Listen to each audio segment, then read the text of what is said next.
ठीक है, फिर ये डिस्कस होगा। पीछे जो चल रहा था क्लास, राज्य के नीति निर्देशक तत्व या सिद्धांत, डीपीएसपी के बारे में पढ़ रहे थे। ठीक है, directive principles of state policy भाग 4 और आर्टिकल बात करें तो 36 से 51, अनुच्छेद 36 से 51, ये डिस्कशन में चल रहा था। इसमें कुछ बातें पहले से लिख लिए हैं। डीपीएसपी किसे कहते हैं, इसके नाम से ही पता है, राज्य के नीति निर्देशक तत्व, यानी राज्य को बहुत सारा निर्देश दिया गया है कि जब भी अपना शासन चलाए तो इन निर्देशों को क्या करे, फॉलो अप करे। संविधान में भाग 4 में राज्य को जो ये निर्देश दिया गया है उसी को सामान्यतः नीति निर्देशक तत्वों के नाम से जाना जाता है। ठीक है, जिसके बारे में कल पढ़े थे कि इसका आर्टिकल जो ये हो गया। दूसरा कि एक खास बात इसका पढ़े थे कि आर्टिकल 37 में बताया गया था कि ये शासन के लिए मूलभूत है लेकिन न्यायालय द्वारा परिवर्तनीय नहीं है। ठीक है, तो ये न्यायालय द्वारा परिवर्तनीय नहीं है। अब जो इसमें आर्टिकल है 36 से 51, इसके बारे में डिस्कशन हो रहा है, जिसमें से 2 आर्टिकल पीछे क्लास में संभवतः डिस्कस हो गया है, बोलो ना, जिसमें से एक आर्टिकल है 36 जिसमें दी गई है राज्य की परिभाषा। राज्य की परिभाषा पिछले क्लास में बताए थे कि जो अनुच्छेद 12 में दिया गया है राज्य की परिभाषा, अनुच्छेद 12 में केंद्र सरकार, राज्य सरकार, संसद, विधानमंडल या जो भी पंचायत की सरकार है या जो भी राज्य का काम कर रहा है, ये सब राज्य की परिभाषा में शामिल होते हैं। तो जो अनुच्छेद 12 में राज्य की परिभाषा है वही अनुच्छेद 36 में भी दिया गया। ठीक है, एक देखे थे आर्टिकल 37, तो अनुच्छेद 37 में देखे थे कि अनुच्छेद 37 में लिखा हुआ है कि नीति निर्देशक तत्व राज्य के लिए, नीति निर्देशक तत्व लोक कल्याणकारी राज्य की स्थापना के लिए आवश्यक है।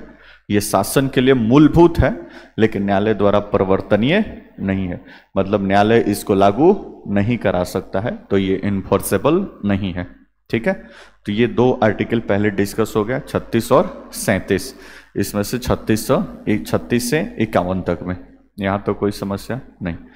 अब आज के क्लास में हम देखेंगे बाकी 37 से लेकर 51 आर्टिकल तक क्या दिया हुआ है। 37 से लेकर कहाँ तक, 51 तक, 38 से लेकर 51 तक, क्योंकि 36 और 37 आप पहले से ही लिख लिए। ठीक है, ये कटिंग है बुक्स का, इसमें सारा आर्टिकल डिटेल में लिखा हुआ है, तो इसी को जाकर घर पे कॉपी पेस्ट लिख कर लेना है, मतलब इसको लिख लेना है कि कौन से आर्टिकल में क्या बातें ली गई हैं। कोई दिक्कत?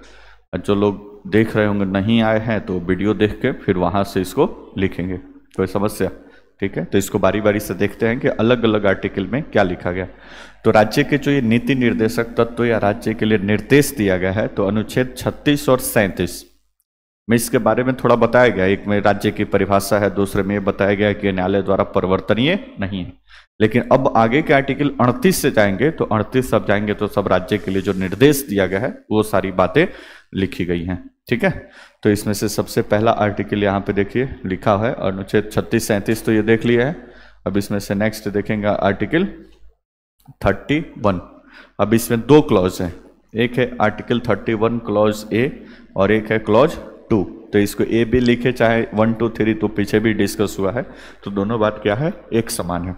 ठीक है, 38 में क्या लिखा हुआ है, ध्यान से पढ़िए। राज्य लोक कल्याण की अभिवृद्धि, लोक कल्याण पिछले क्लास में बताए थे, पब्लिक वेलफेयर इसको बोलते हैं, लोगों के कल्याण के लिए जो भी काम किया जा रहा है वो सब क्या है, लोक कल्याण। तो लोक कल्याण की अभिवृद्धि, अभिवृद्धि मतलब बढ़ाने के लिए, अभिवृद्धि के लिए सामाजिक व्यवस्था बनाएगा।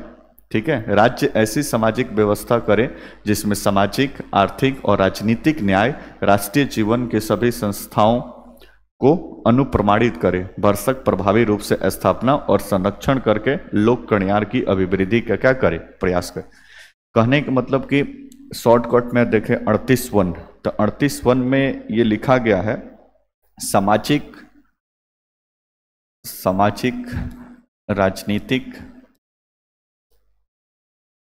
राजनीतिक एवं आर्थिक न्याय की बात की गई है। इसकी बात की गई भाई आर्थिक न्याय। ये 3 प्रकार के न्याय आर्टिकल 38 क्लॉज 1 में दिया गया। तो इन सब का मतलब शॉर्टकट में आप लिख सकते हैं सामाजिक, आर्थिक और राजनीतिक न्याय की बात की गई। अब ये व्यवस्था कहाँ किया गया है? डीपीएसपी में। न्याय का मतलब क्या होता है? सामान्यतः इक्वलिटी, बराबरी।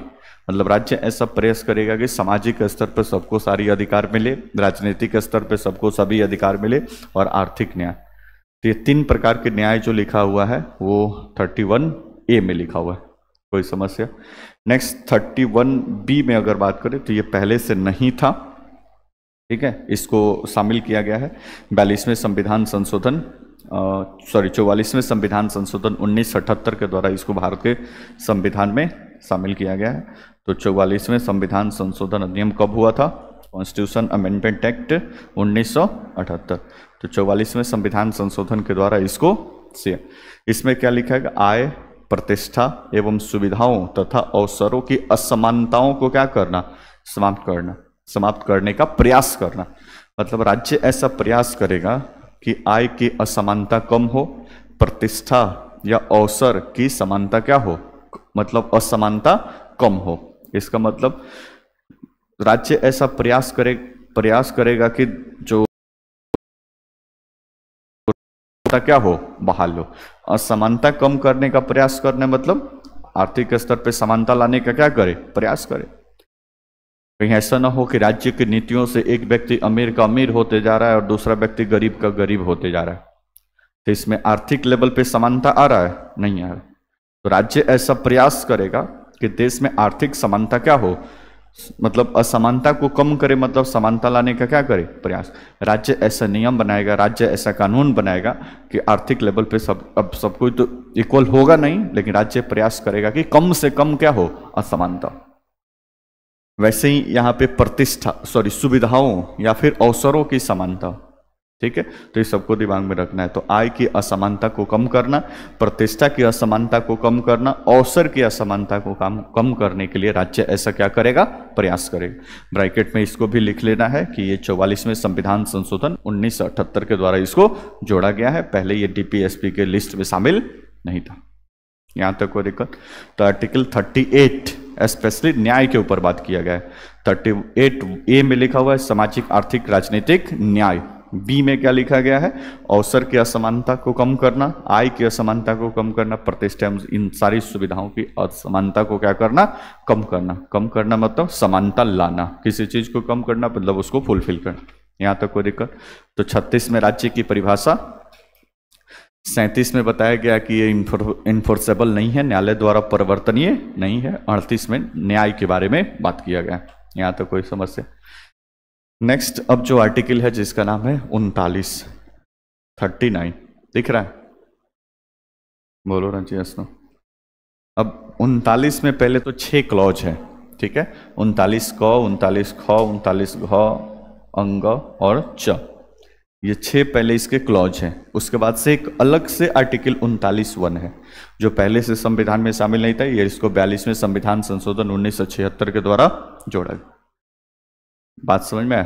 तो इसको पढ़ेंगे 39 क्लॉज ए, इसको क या ए, बात एक समझ रहे हो कि नहीं? 1 2 3 लिखे, चाहे 1 2 3 लिखे, चाहे क ख ग लिखे, सब क्या है? इक्वल है। तो इसको पढ़ेंगे 39 क्लॉज क, इसको पढ़ेंगे आर्टिकल 39 क, अनुच्छेद 39 क। ये सब बताए थे हम, अनुच्छेद, अनुसूची, आर्टिकल क्या होता है उसी समय बताए थे। बोलो ना जी। अब देखते हैं इसमें क्या क्या बातें लिखी गई हैं। तो अनुच्छेद 39 क, पुरुष और स्त्री सभी नागरिकों के लिए आजीविका का पर्याप्त साधन प्राप्त करने का अधिकार। मतलब राज्य ऐसा व्यवस्था करेगा कि राज्य में जो भी लोग हैं, पुरुष चाहे स्त्री, उनकी आजीविका का साधन ठीक ढंग से चल सके। रोजगार अलग चीज है और आजीविका अलग चीज है। रोजगार के लिए जो व्यक्ति जिसके लिए स्किल रखता है, सरकार उसको रोजगार देती है, लेकिन आजीविका के लिए स्किल को ध्यान में नहीं रखा जाता है, ठीक है। मान लीजिए जो डॉक्टर है तो उसको रोजगार चाहिए तो डॉक्टरी के क्षेत्र में ही प्रैक्टिस कर सकता है, लेकिन आजीविका चलाने की जब बात आ गई तो उसके जीवन यापन के लिए कोई भी काम करना होगा, फिर सरकार उसको उसमें क्या करे? लागू करे, ठीक है।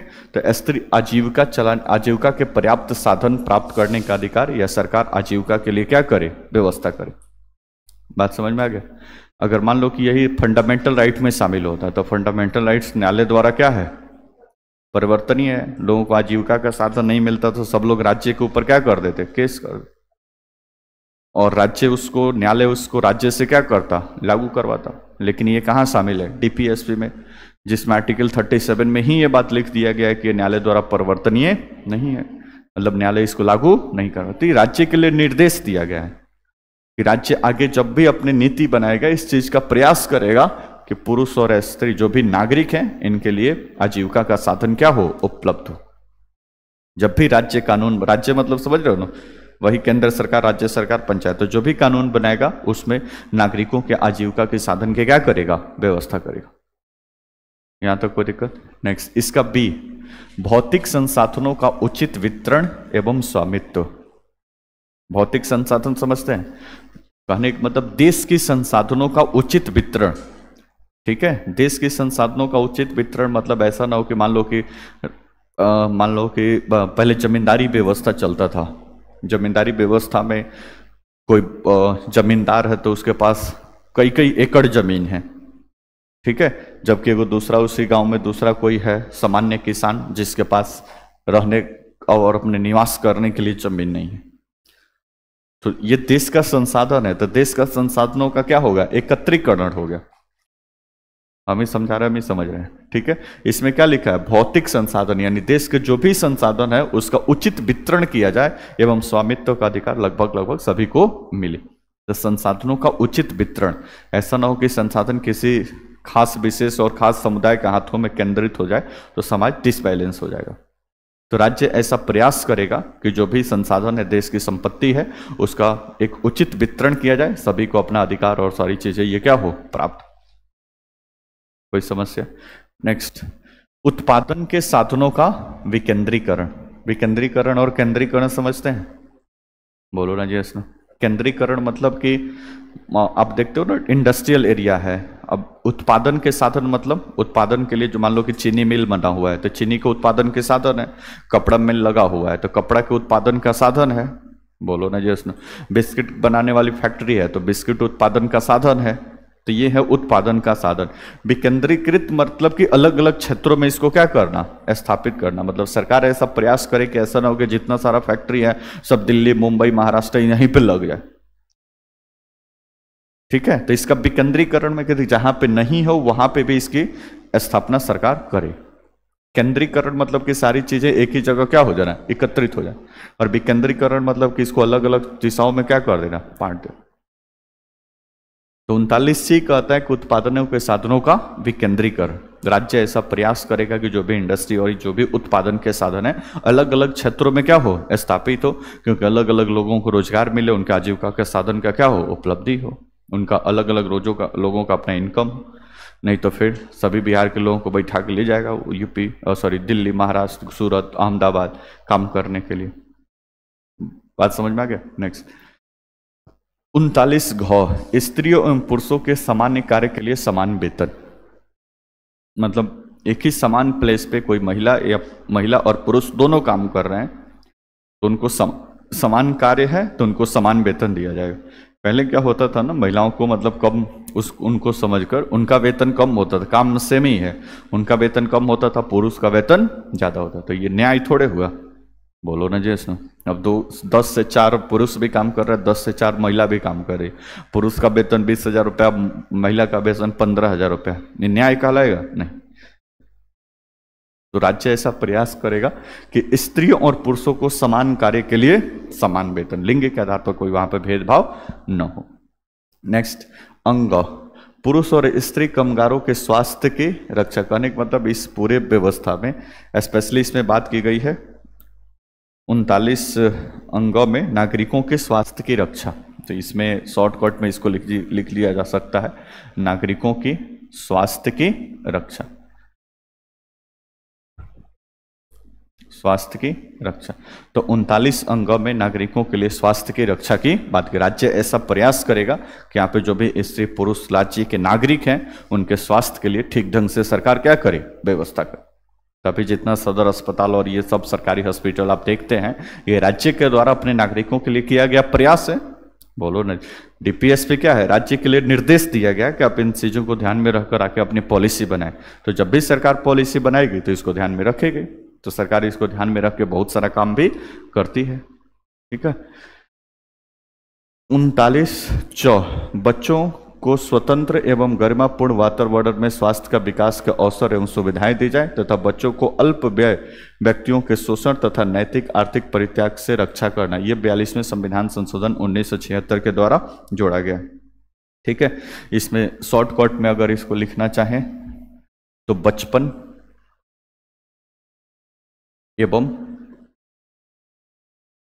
यौवन के शोषण से बचाया जाए, कि शोषण से बचाया जाए। मतलब सरकार को यह निर्देश दिया गया है कि कोई ऐसा ना हो कि लोग बच्चों के बचपन से ही काम चलाना उसको शुरू कर दे, उसको ठीक से विकास करने का उसको मौका ना मिले। तो राज्य ऐसा प्रयास करेगा कि जो बच्चे और इस टाइप छोटे छोटे बच्चे हैं उनको काम में न लगाया जाए और इनको एक गरिमापूर्ण वातावरण में इनका डेवलपमेंट करने का क्या किया जाए, मौका दिया जाए, अवसर दिया जाए।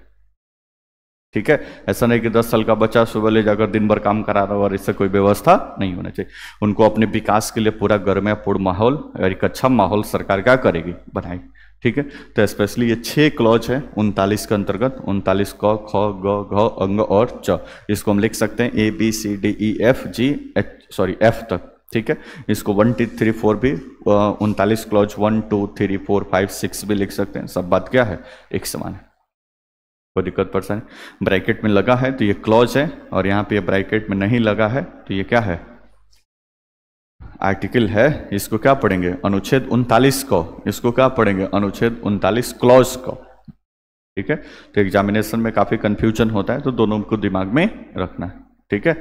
यहाँ पे है कि आजीविका के लिए साधन की व्यवस्था करना, जबकि यहाँ पे क्या है, समान अवसर के आधार पर न्याय देना और निःशुल्क कानूनी सहायता उपलब्ध करना तथा गरीबों को अन्याय का शिकार न होना पड़े। शॉर्टकट में ये समझिए तो 39 को आर्टिकल में लिखा हुआ है कि निःशुल्क कानूनी व्यवस्था उपलब्ध करना। मान लीजिए कि एक कोई अमीर फैमिली है या कोई गरीब फैमिली है, दोनों में कोई लफड़ा फसाद हो गया, मामला कोर्ट में चला गया, तो कोर्ट में चला गया तो अमीर फैमिली के पास तो अच्छा खासा मौका है, वो अपना अच्छा सा वकील रख लेगा। इन गरीब फैमिली के पास ऐसी व्यवस्था है नहीं, वो अच्छा वकील नहीं रख पाएगा, अपना केस क्या हो जाएगा, हार जाएगा। तो सरकार की जिम्मेदारी बनती है कि ऐसे गरीब फैमिली को कानूनी सहायता क्या करे, प्रदान करें, निःशुल्क कानूनी सहायता क्या करे, प्रदान। अगर यही बात फंडामेंटल राइट में शामिल होता तो जितने इतने लोग हैं सब लोग हाई कोर्ट सुप्रीम कोर्ट पहुंच जाते कि हमारा निःशुल्क कानूनी सहायता क्या हो, प्राप्त हो। लेकिन ये कहाँ दिया गया है, निर्देश में, क्योंकि 1950 में ऐसी स्थिति थी भारत के पास या राज्यों के पास इतना पैसा था कि वो अपना सब सरकारी वकील रख सके और जब सभी गरीबों को सहायता दिया जा सके, पॉसिबल था नहीं। इसलिए इसको कहाँ रखा गया, डीपीएसपी में। राज्य इसको धीरे धीरे क्या करेगा, लागू करेगा। तो अभी बहुत सारे सरकारी वकील हैं सरकार की तरफ से, अब गोपालगंज और सभी कोर्ट में सरकारी वकील हैं जो सरकार की तरफ से क्या करते हैं, लड़ते हैं या निःशुल्क कानूनी सहायता क्या करते हैं, प्रदान करते हैं। ठीक है। तो कुछ कुछ मामलों में ये लागू है, कुछ कुछ मामलों में ये लागू नहीं है। अब निर्देश है तो सामान्यतः ये लागू है। यहाँ तक कोई दिक्कत। तो ये था पूरा अनुच्छेद 39 का पहले क्लॉज 6 और उसके बाद से एक अलग से 39 का आर्टिकल। ये कब शामिल किया गया, 42वें संविधान संशोधन 1976 के द्वारा। यानी निःशुल्क कानूनी सहायता प्रदान करना ये नीति निर्देशों में शामिल नहीं था, इसको शामिल किया गया है बाद में 1976। यहाँ तक कोई समस्या। नेक्स्ट अब देखेंगे अनुच्छेद 39 के बाद से क्या आ जाएगा, 40। अनुच्छेद 40 में 40 कहाँ उड़ गया, इसी में था का।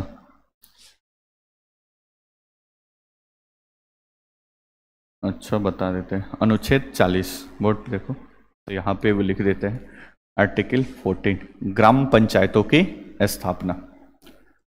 ग्राम पंचायतों की स्थापना, ये बात लिखा गया है अनुच्छेद 40 में, ग्राम पंचायत की स्थापना। ग्राम पंचायत मतलब लोकल बॉडी जो आपके पंचायतों में काम करती है, उसकी स्थापना का निर्देश दिया गया है कब, अनुच्छेद 40 में। ठीक है।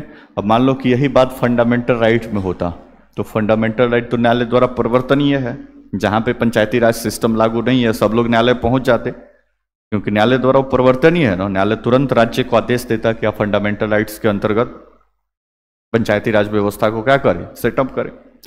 लेकिन ये कहाँ है? डीपीएसपी में। राज्य लागू भी कर सकता है और नहीं भी लागू कर सकता है, ये राज्य के ऊपर डिपेंड करता है। ये कहाँ है? डीपीएसपी में।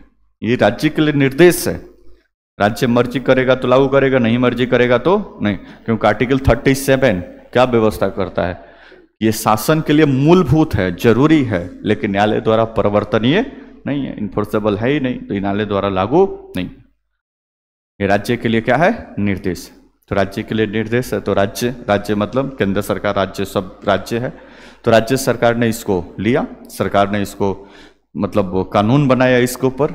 73 और 74वां संविधान संशोधन लाया 1992 में, और अभी पूरे देश में पंचायती राज इंस्टीट्यूशन या पंचायती राज संस्थाएं अभी क्या कर रही हैं? काम कर रही हैं। इसके लिए एक अलग कानून बन गया, आर्टिकल 243, जिसमें पूरा पंचायती राज सिस्टम और नगर पालिका के बारे में बताया गया है, वो इसको फुलफिल करने का प्रयास किया गया। तो ऐसा नहीं कि इसमें केवल निर्देश दिया गया तो बस ऐसे ही सरकार भूल जाएगी, नहीं, ये शासन के लिए मूलभूत है। हालांकि परिवर्तनीय नहीं है, फिर भी सरकार जैसे जैसे अपने रिसोर्स और संसाधन सरकार का बढ़ते जाएगा, इसमें से धीरे धीरे चीजों को क्या करती जाएगी? लागू करने चाहिए, माहौल के हिसाब से। बोले ना, सब पीछे क्लास में ही बताए थे कि हमारे संविधान में 2 जगह पे आधिकारिक भाग 3 में मौलिक अधिकार है जो न्यायालय द्वारा परिवर्तनीय है।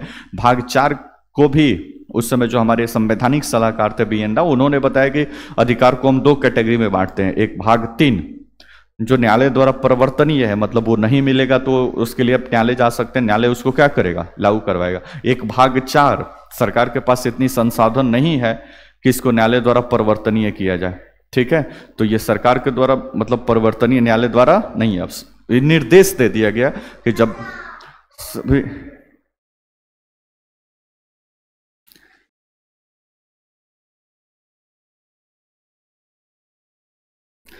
ठीक है, बोर्ड पर देखो, तो इसमें से राज्य के लिए क्या है? निर्देश है। तो भाग 3 न्यायालय द्वारा परिवर्तनीय है, लेकिन भाग 4 राज्य के लिए निर्देश है। इसमें से कुछ बातों को राज्य लागू भी कर सकता है, लागू किया भी है, और जैसे जैसे संसाधन बढ़ते जाएगा धीरे धीरे इसमें से लागू किया। जैसे अनुच्छेद 40 अभी बताए कि 73वां और 74वां संविधान संशोधन के द्वारा पंचायत और नगर पालिका सारी चीजों को क्या किया गया है? सेटअप किया गया। कोई दिक्कत परेशानी? तो अनुच्छेद 40 ग्राम पंचायतों की स्थापना। नेक्स्ट आर्टिकल 31, 41, 41, ठीक है। कुछ दशाओं में विशेषतः बुढ़ापे, बेरोजगारी, बीमारी, अशक्तता की दशा में काम, शिक्षा तथा लोक सहायता पाने का अधिकार सुनिश्चित करने के लिए राज्य प्रभावी प्रावधान करेगा। पढ़िए ध्यान से क्या लिखा हुआ है, समझ में आ रहा है कि नहीं?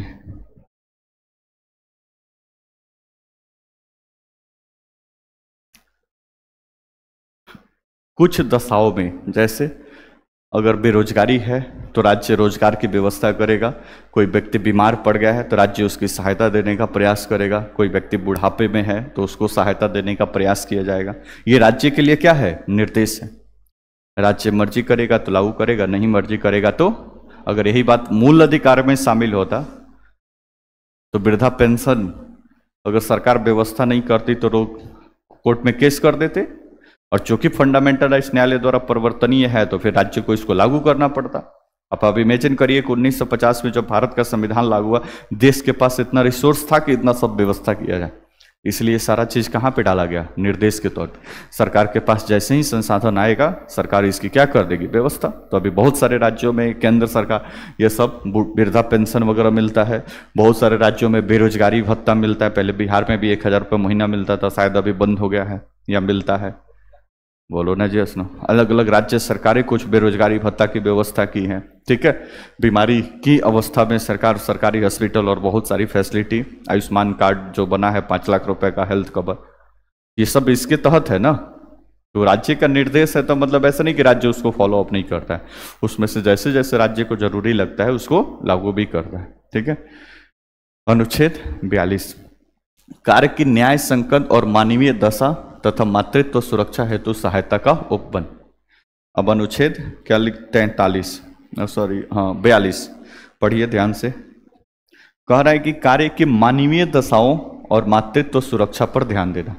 कार्य की मानवीय दशा मतलब मान लो कि सरकार अपने कर्मचारी की नियुक्ति करती है और नियुक्ति करने के बाद ऐसी जगह पोस्टिंग कर देती है जहां पर रहने लायक वो जगह ही नहीं है,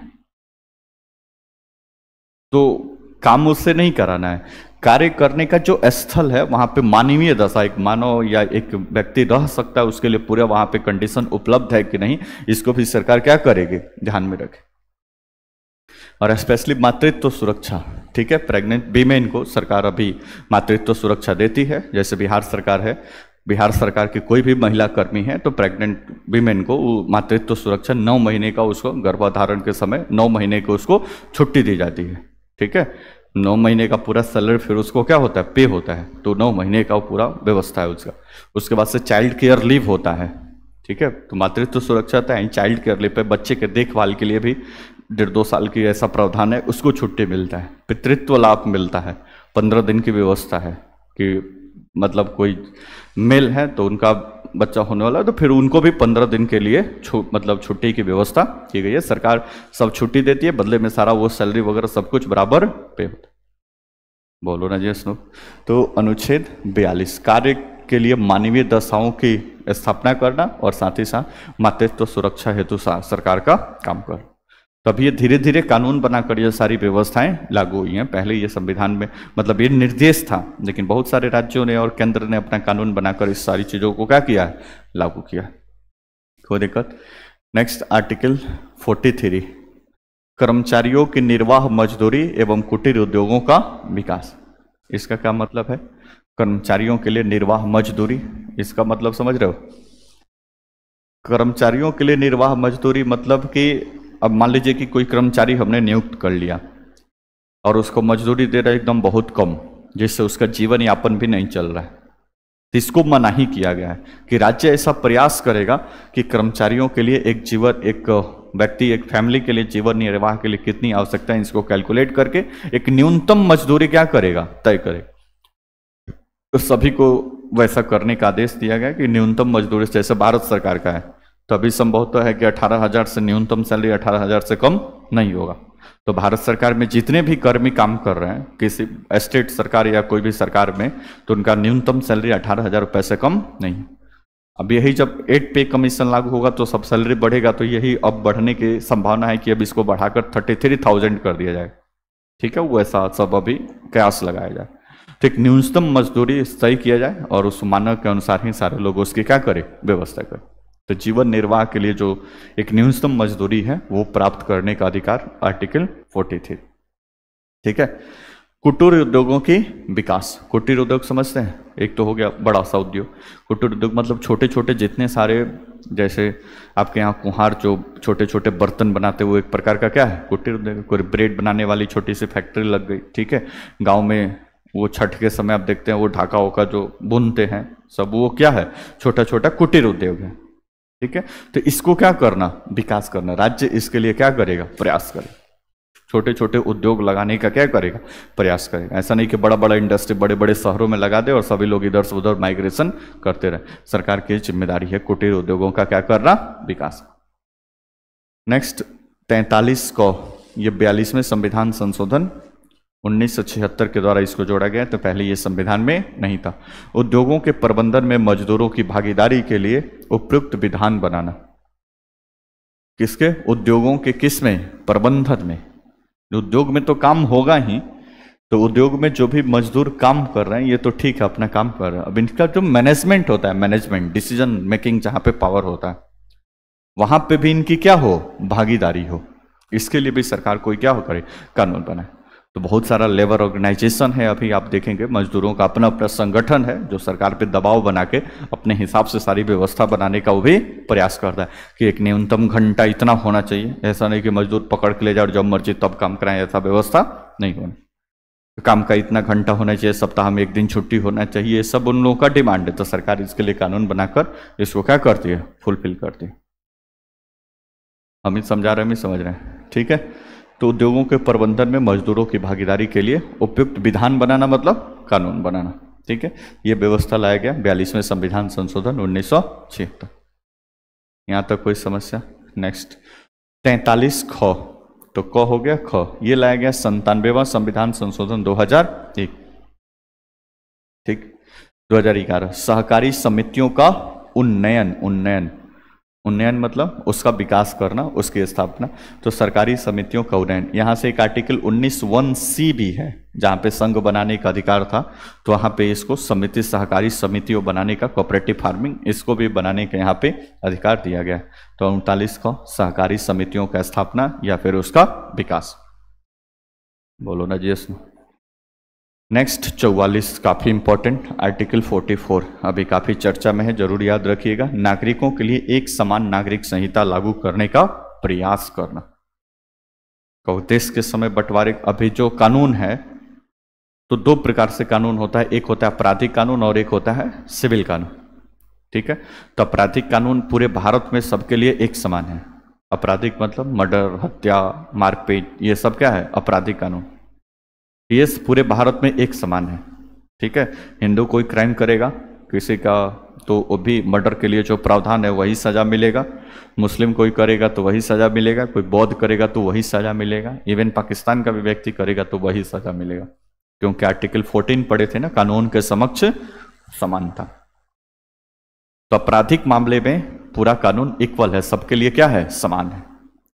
लेकिन जो सिविल मामला है, शादी विवाह, तलाक, वसीयत का मामला, बंटवारे का मामला, ये सब जो मामला है ये सभी धर्मों में अलग अलग है। हिंदू धर्म के लिए हिंदू मैरिज एक्ट बना हुआ है, इस्लाम धर्म के लिए पहले शरीयत और वो व्यवस्था चलता है, ये सब अलग अलग है। तो अलग अलग विधि से चलता है।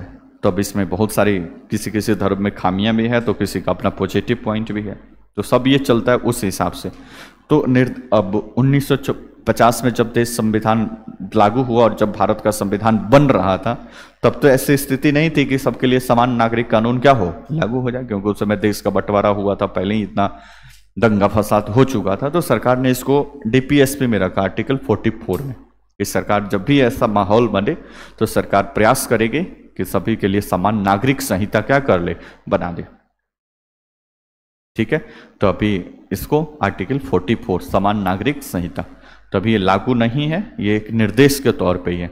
भारत का एकमात्र राज्य गोवा जहाँ पे समान नागरिक संहिता पहले से लागू था, एक दूसरा स्टेट बना है उत्तराखंड जहाँ पे समान नागरिक संहिता लागू। तो गोवा तो पहले ही से था, करंट अपडेट के अंतर्गत उत्तराखंड में समान नागरिक संहिता अभी क्या है, लागू। कोई समस्या? समान नागरिक संहिता समझ गए ना। आपराधिक कानून सबके लिए क्या है, एक समान है, लेकिन जो सिविल मामला है, शादी विवाह और इस सब का, ये सब धर्मों के हिसाब से अलग अलग। अब हिंदू मैरिज एक्ट के तहत है कि हिंदू के लिए जो भी शादी विवाह, तलाक और ये सारी व्यवस्थाएं एकदम कानून में 1956 में एक कानून बना था और उसमें ये सारी व्यवस्था लिखा हुआ है कि एक हिंदू पुरुष एक ही शादी कर सकता है, दूसरा इलीगल होगा। बोलो ना जी इसमें।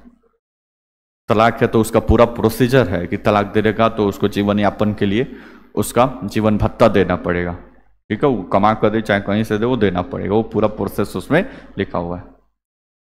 ठीक है, अब बाकी धर्मों का अलग अलग है तो उनके हिसाब से चलता है, तो यहाँ पे थोड़ा सा इक्वलिटी। अब जैसे इस्लाम धर्म में तो शरीयत के हिसाब से एक पुरुष, उसमें अलग अलग प्रावधान है, फिर तलाक का भी अलग प्रावधान है। ठीक है, तो वो सब फंडामेंटल राइट्स और वहाँ से मिला जुला कर, तो ये है कि आर्टिकल 44 राज्य ऐसा प्रयास करेगा कि समान नागरिक संहिता क्या हो, लागू हो। ठीक है, यानी सिविल कानून भी सबके लिए भारत में क्या हो, इक्वल हो, किसी के साथ कोई अन्याय न हो। ठीक है, सरकार कभी कभी कोशिश करने का प्रयास करती है, लेकिन पॉलिटिक्स की वजह से और तमाम चीज़ों से नहीं हो पाता है। दो स्टेट में दिमाग में रखिएगा, गोवा जहाँ पहले से ही ये लागू था, और दूसरा उत्तराखंड जहाँ पे अभी पिछले साल उसको लागू किया गया है। कोई समस्या? नो। ये हो गया आर्टिकल 44। नेक्स्ट अनुच्छेद 45। ठीक है, ध्यान से पढ़िए। 6 वर्ष से कम आयु के बच्चों को शिक्षा तथा उनकी देखभाल, ये कब लाया गया है? 2002 से। शिक्षा का मौलिक अधिकार है, बोलो ना जी। 21A। अब यहाँ पे पहले लिखा था, पहले मतलब यहाँ पे लिखा था कि बच्चों के लिए शिक्षा की व्यवस्था करना, लेकिन इसमें से कुछ मूल अधिकार भी बना दिया गया। तो आर्टिकल 21A शिक्षा, राइट टू एजुकेशन, शिक्षा का मौलिक अधिकार, जहां पे बात किया गया कितने वर्ष? 6 से 14। इस सरकार 6 से 14 वर्ष के बच्चों के लिए निःशुल्क शिक्षा क्या करेगी? निःशुल्क और गुणवत्तापूर्ण शिक्षा क्या करेगी? प्रदान करेगी। तो ये तो बन गया हमारा फंडामेंटल राइट, मौलिक अधिकार। लेकिन साथ ही साथ ये यहीं पे 6 वर्ष से अगर कम होगा, इससे कम, ये फंडामेंटल राइट्स नहीं है। छोटा बउआ सबका शिक्षा पाने का अधिकार नहीं है।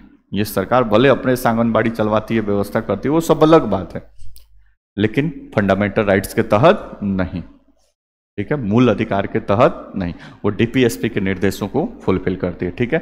86वें संविधान संशोधन 2002 के द्वारा इसको ऐड किया गया, कोई दिक्कत, ठीक है। फिर 14 साल से ऊपर उसके लिए कोई प्रावधान या निर्देश भी नहीं है, और बाकी फंडामेंटल राइट्स में भी शामिल नहीं है। तो सरकार हालांकि व्यवस्था करती है, लेकिन शुल्क के साथ उसकी व्यवस्था करती। अनुच्छेद 46 अनुसूचित जातियों, अनुसूचित जनजातियों तथा अन्य दुर्बल वर्ग यानी पिछड़े वर्ग शिक्षा और अर्थ संबंधी हितों में अभिवृद्धि एवं सामाजिक न्याय सुनिश्चित करना। कुल मिलाकर इसका निष्कर्ष यही है, आर्टिकल 46 एससी, एसटी और अन्य पिछड़ा वर्ग ओबीसी के उत्थान के लिए क्या करना का, अभिवृद्धि मतलब बढ़ावा देना, तो उनके उत्थान के लिए काम करना। ये बात लिखा गया है कहाँ पे, 46 में, अनुच्छेद 46, ठीक है। 47 लोगों के पोषाहार स्तर और जीवन स्तर को ऊंचा करने के लिए लोक स्वास्थ्य में सुधार तथा प्राथमिक कर्तव्य मानना, मादक पेय पदार्थों हानिकारक सेवन पे प्रतिबंध का निषेध का प्रयास कर। आर्टिकल 47 मद्य निषेध तथा अन्य मादक, शॉर्टकट में इसको लिखना चाहें, मद्य निषेध तथा अन्य मादक पदार्थ, अन्य मादक पदार्थों के बिक्री पर क्या करना, रोक लगाना या उसको निषेध, ठीक है। मद निषेध समझ मतलब दारू शराब वगैरह ये सब आ गया। अन्य मादक पदार्थ मतलब ड्रग्स और ये जितने सारी ये चीजें हैं नशा वाली, इस सबको क्या करना, रोक लगाना, ये निर्देश दिया गया। बिहार सरकार ने निर्देश को पालन करके मद निषेध लागू कर दिया है। बिहार में दारू शराब पूरी तरह से क्या है, बैन है, लेकिन बाकी स्टेट में ऐसा नहीं है, ठीक है। अन्य मादक पदार्थों पर निषेध, परंतु इसके साथ साथ इसकी छूट दी गई है। मान लो कि कुछ ऐसे मादक पदार्थ हैं या कुछ ऐसे जो वैक्सीन में उसकी क्या पड़ती है, जरूरत पड़ती है, तो उसकी सब खरीद बिक्री को लीगल बनाया गया है, ठीक है। बात समझ रहे हैं ना। जो कुछ ऐसे मादक पदार्थ है जिसको वैक्सीन के में इस्तेमाल किया जाता है, बेहोशी वगैरह के इंजेक्शन वगैरह बनाने में, तो वो सब अलाउ है लीगली, लेकिन इस सरकार इसको मद्य निषेध और अन्य मादक पदार्थों के बेचने पर निषेध रखेगी, कोई दिक्कत समस्या, ठीक है। मान लो कि मद्य निषेध और ये डीपीएसपी में राज्य के नीतीश कुमार बंद कर दिए, लोगों ने इसके खिलाफ केस कर दिया, ठीक है। समाज में तो अलग अलग भांति भांति के लोग हैं, तो दारू बंदी के ऊपर बिहार सरकार के ऊपर केस है, ऐसा मत समझिए कि लोग ऐसे बेवड़े सब ऐसे ही छोड़ देंगे सरकार को, नहीं, सरकार के ऊपर केस है प्रॉपर। हाई कोर्ट ने अपना जजमेंट दिया कि नहीं इसको चालू किया जाए, लोगों को जीवन जीने का अधिकार फला ढिमका, उसको सब तर्क देके मामला ये सुप्रीम कोर्ट में भी चल रहा है, ठीक है, कि बिहार में दारू शुरू होगा कि नहीं होगा, बोलो ना जी। तो ये सब व्यवस्था है। तो मादक पदार्थों का निषेध तथा नशीली दवाओं का प्रतिषेध वगैरह ये सब कुछ आर्टिकल 47। 48 कृषि एवं पशुपालन संगठन तथा आधुनिक वैज्ञानिक प्रणालियों के द्वारा अनुसार गाय, बछड़ों तथा अन्य दुधारू पशुओं और वाहक पशुओं नस्लों का परीक्षण और उसमें सुधार तथा उसके वध का निषेध। शॉर्टकट में बस ये समझ लीजिए, इसका मतलब है दुधारू पशुओं के वध पर निषेध, मतलब उसको मारना नहीं है, ऐसा करते हैं, मतलब ये सरकार इसको करने का क्या करेगी, प्रयास करेगी, इसको रोकने का क्या करेगी, प्रयास करेगी, ठीक है। तो स्पेशली और उनके सुधार, उनके नस्लों में सुधार और इसके लिए भी राज्य क्या करेगा, प्रयास करेगा। बात समझ में आ गया, ठीक है। तो ये बात है। तो दुधारू पशुओं तथा अन्य गाय और ये सब तथा अन्य कोई भी दुधारू पशु है, सरकार ऐसी प्रयास करेगी कि उनके हत्या न हो और उनके हत्या को इसमें निषेध ठहराएगा, ठीक है। अब सब पशु रही, और मान लीजिए जो दुधारू नहीं है तो उसको तो उसका जो इसके से क्या है, अलग है, तो इस तरह से व्यवस्था। नेक्स्ट 48 को पहले से संविधान में नहीं था, कब शामिल किया गया, 42वें संविधान संशोधन 1976। पर्यावरण की संरक्षण, संरक्षण मतलब जो पहले से है उसको बचा के रखना, संवर्धन मतलब उसको बढ़ावा देना, पहले से मतलब मान लो कोई फॉरेस्ट एरिया है तो 20-50-100 और पेड़ लगा दिए तो संवर्धन, तथा वन तथा वन्य जीवों की रक्षा, पहले से है तो कोई उसको काटे नहीं, एक तो वन को भी और दूसरा वन जीवों को मार कर कोई उसका मतलब उसको खत्म ना करे, रक्षा का क्या करना, प्रयास कर। ठीक है, तो इसमें पूरी पर्यावरण की रक्षा, शॉर्टकट में याद कर लीजिए, पर्यावरण की रक्षा।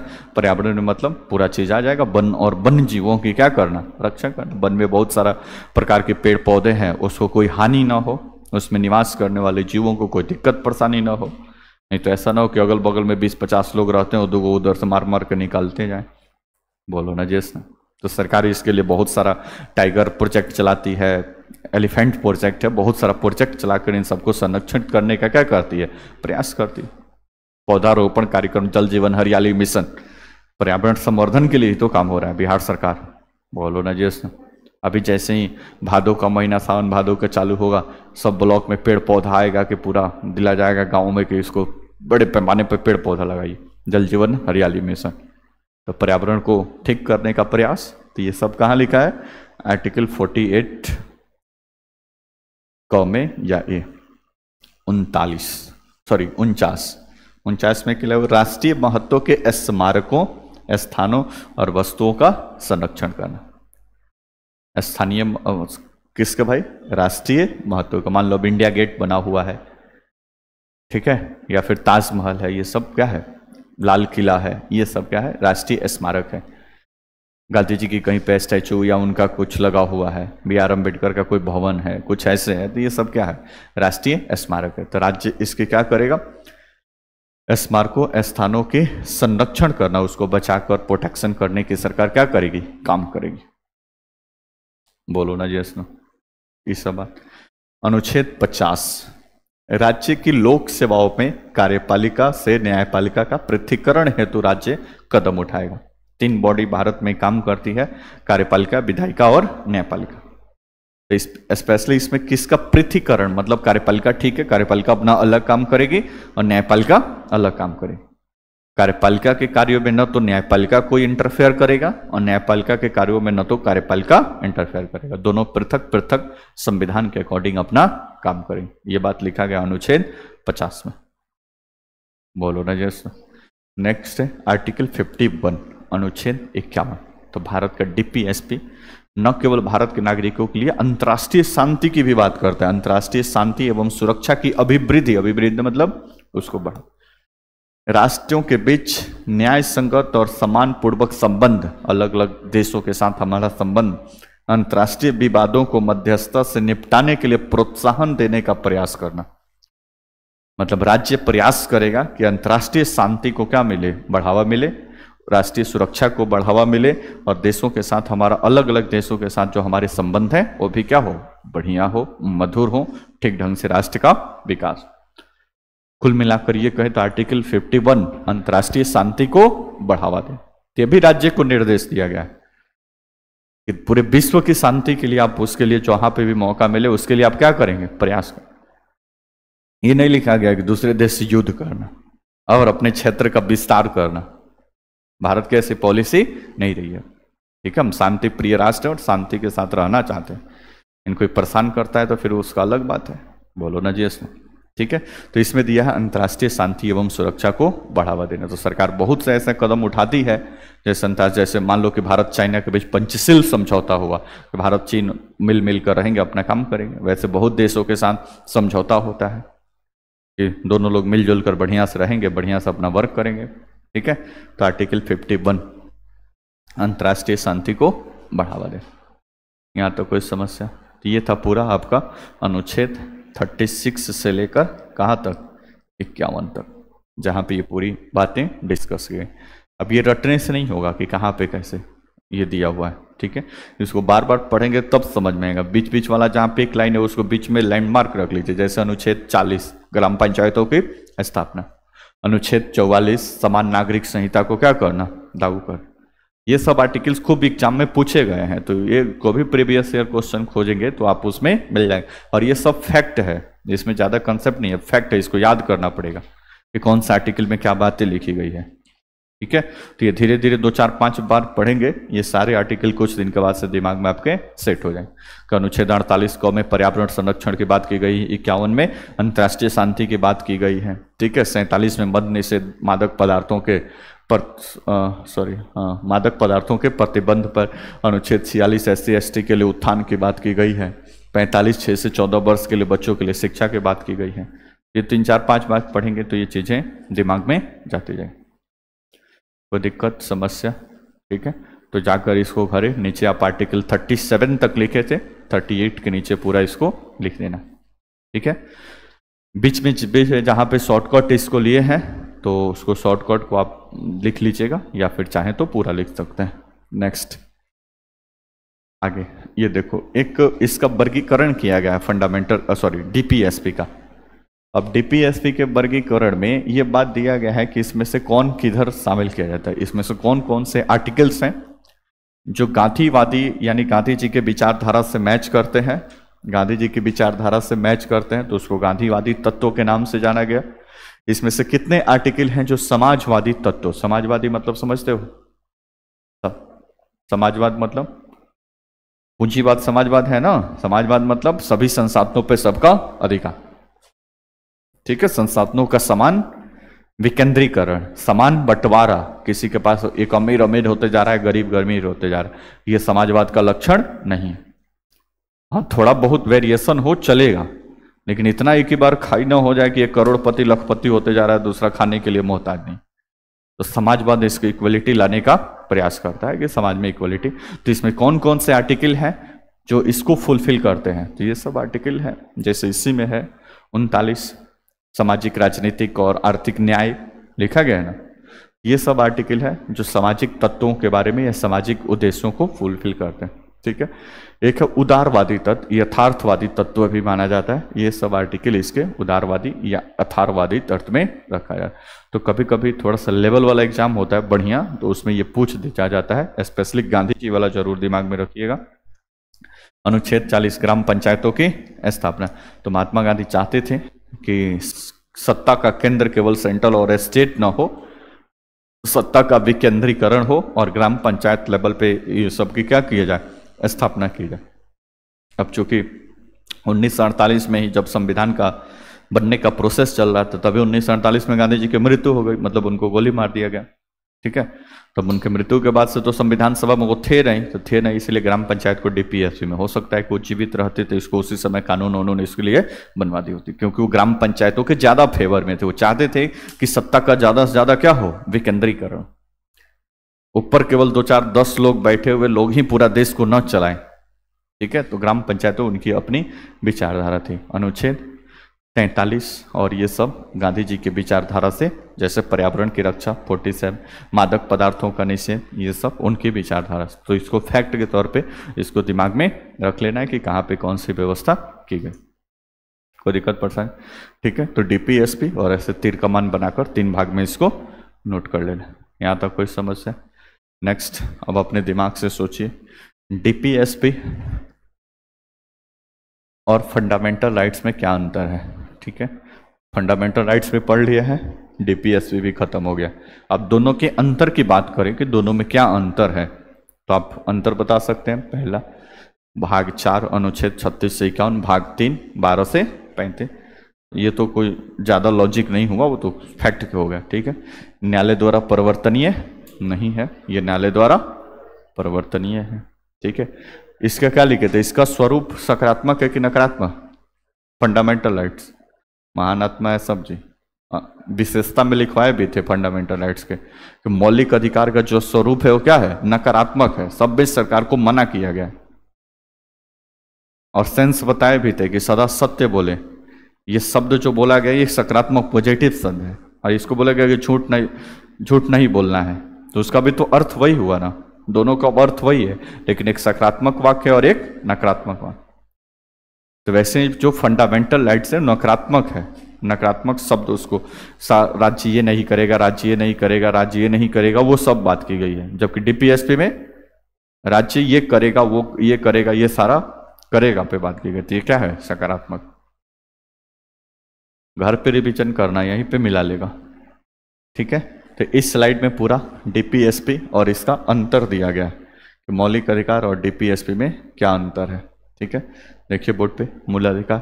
ठीक है, संविधान के भाग 3 में अनुच्छेद 12 से 35, संविधान के भाग 4 में अनुच्छेद 36 से 51। ठीक है, यह व्यक्तियों को दिया गया अधिकार है, यह राज्यों को सौंपे गए दायित्व है जिसके माध्यम से राज्य सुशासन की स्थापना और लोक कल्याण का करे सुनिश्चित करे।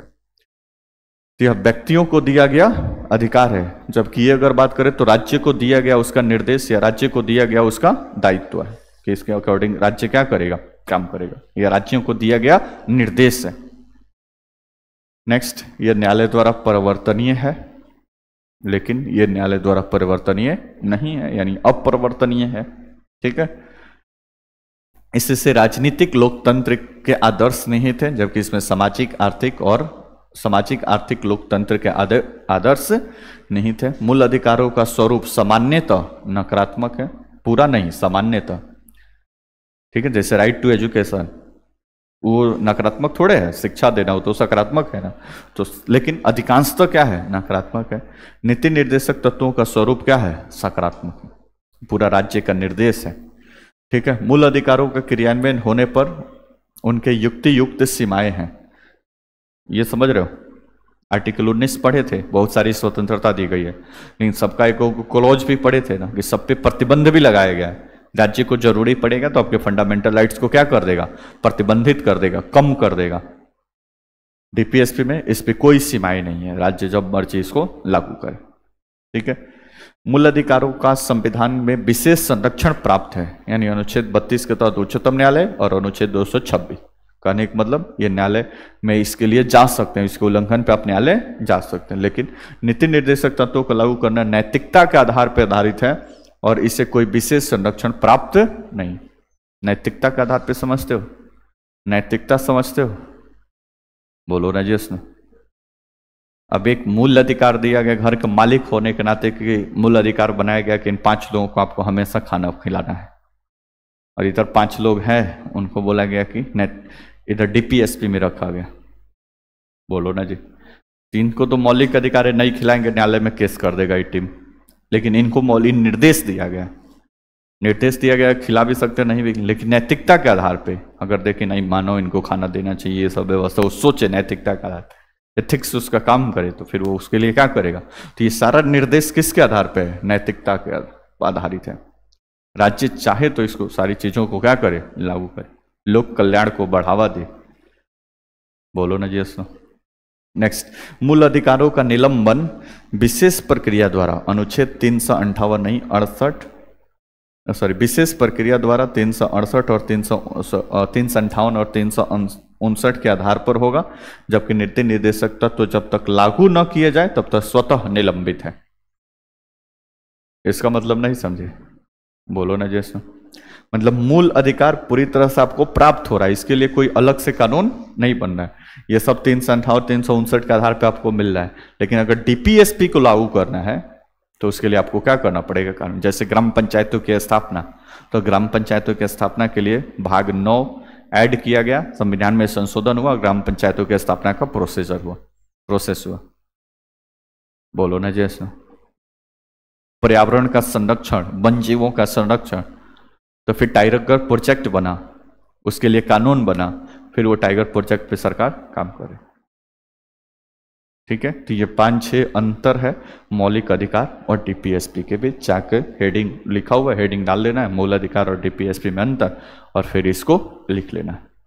ये था आपका पूरा directive principles of state policy, राज्य के नीति निर्देशक तत्व या सिद्धांत। ये पीडीएफ टेलीग्राम पे जाएगा और इसको देखकर कॉपी में नोट डाउन कर लेना है। कल क्लास चलेगा फंडामेंटल ड्यूटीज, मूल कर्तव्य का। ठीक है, तो अधिकार पढ़ लिए जो आपको न्यायालय द्वारा परिवर्तनीय है। राज्य के लिए निर्देश पढ़ लिए कि राज्य को क्या निर्देश दिया गया है। अब एज इंडियन सिटीजन, भारत का नागरिक होने के नाते आपका कुछ कर्तव्य भी निर्धारित किया गया है, जो भारत के संविधान के तहत 11 प्रकार के कर्तव्य आपको दिया गया है, फंडामेंटल ड्यूटीज। तो उसके बारे में कल पढ़ेंगे, उसके बाद से परसों टेस्ट होगा, और उसके बाद से फिर पार्ट 5 भाग 5 शुरू होगा। केंद्र सरकार के बारे में, राष्ट्रपति, उपराष्ट्रपति, प्राइम मिनिस्टर, पार्लियामेंट, उच्चतम न्यायालय, ये सारा चीज पढ़ेंगे। कोई समस्या नहीं, तो जाके इसको घर पे लिख लेना है और लिख कर कल उपस्थित होइए, फंडामेंटल ड्यूटीज पढ़ेंगे। ओके।